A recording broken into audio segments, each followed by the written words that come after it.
Hey, what's up everyone? Beth here from Two Nerds on a Couch, bringing you 18.2 patch notes, other news, and information in the Fortnite world. Let's kick it off with some Save the World news, as there hasn't been much in quite a long time for this mode. A new dungeon called The Lab has been added and is waiting for commanders to explore and learn all about it.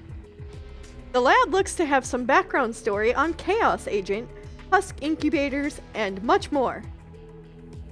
Another heads up for anyone who plays Save the World is that the game mode select screen will be going away soon, and you'll have to choose Save the World in the Discovery menu screen with the rest of the things in Fortnite. Currently the date for this change is unknown, but Epic plans to keep everyone posted on the process.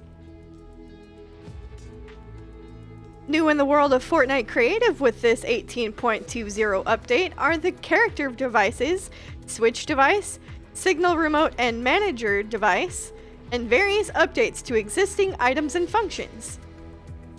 2 new islands got added into Creative in this update, Survival Island and Survival Island Empty. The Primitive Shapes Gallery was updated fairly significantly with 7 new primitives and 3 new materials for all of those primitives: Chrome, Iridescent, and World Grid. Dark red curtains, drapes, and rugs got added to the Spooky Prop Gallery B to help make your creations even creepier. These updates and more will add tons of functionality and options for creators to explore. A bit of news for everyone, whether you play Battle Royale or Save the World, is that the return quests have changed from lifetime return requests to just return requests. With this change, you can now return an item shop item that was purchased with V-Bucks once a year.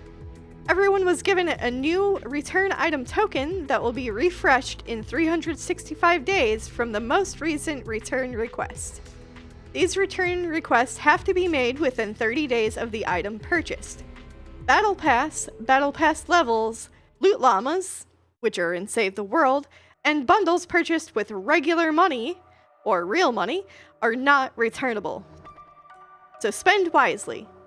This is a welcome change, especially for people who have gone through their lifetime requests previously, as we have all received 1 token this update.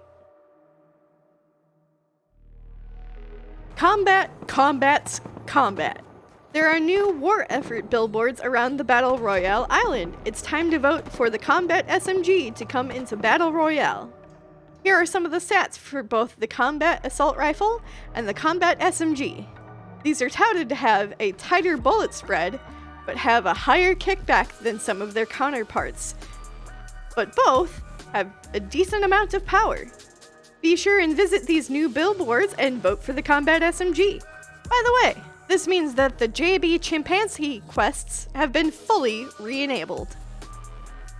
An interesting change, which currently only affects the NA East servers, is that Epic added a Stay With Squad feature for anyone playing Phil in duos, trios, and squads. If this feature works well in the NA East server, it will be rolled out to other servers in future updates. XP got another much-needed buff, and daily punch cards are now worth 45,000 XP each punch instead of the 30,000 XP from the last update. In case you didn't notice, character punch cards received a 5 times boost in XP last week. Epic also announced that there will soon be a better variety of daily and weekly punch cards in a future update. The newest NPCs, Dyer and Ragsy, got added in this week, along with new punch card quests. We've already made a video for both of these quest lines. Links in the notes below. Imposters mode got a bit of an update as well, plus Epic finally admitted that this game mode was inspired by Among Us. The changes include being able to choose a role bias to select whether you'd prefer to play as imposter or agent. Keep in mind that your preference is not a guarantee of being given that role.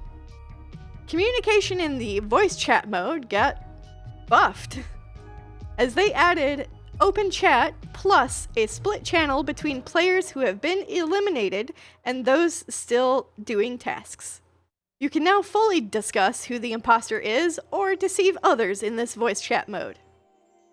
If you've only played in private parties and continue to play in private parties for imposter, you might want to choose voice chat mode, as you can now fully communicate all of the time, even when eliminated, instead of only during discussions and voting.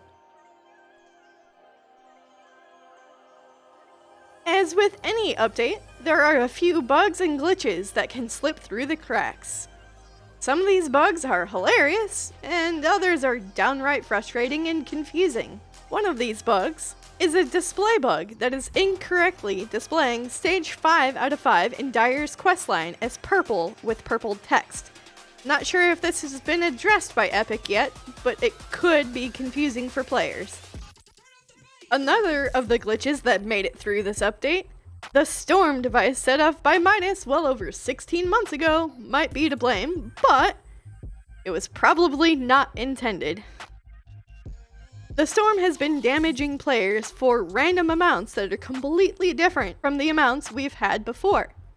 Zone 1 can tick for 1 DPS or 3 DPS. Zone 3 can be anywhere from 2 to 4 tick, and after that it's anyone's guess as to the amount of damage, as it has varied in each game we actually kept track. The biggest and probably most frustrating glitch is happening in Team Rumble. Lots of players use Team Rumble in Chapter 2 Season 6 and previous seasons as a way to complete Battle Pass challenges and previous versions of pun cards. Chapter 2 Season 7 Team Rumble was nerfed and it became harder to complete these challenges, but not fully impossible. This season, however, you can no longer complete current version of punch cards in Team Rumble. NPCs have been fully removed, as have all wildlife. The newest problem with Team Rumble as of this update is a glitch where shotguns cause players to not respawn correctly. They've been unable to move, switch weapons, or build, or, well, play the game at all. So Epic has removed shotguns from Team Rumble. How does this work though if it's part of your loadout? Well, they removed shotguns from your loadout and from the loot pool until this glitch gets patched.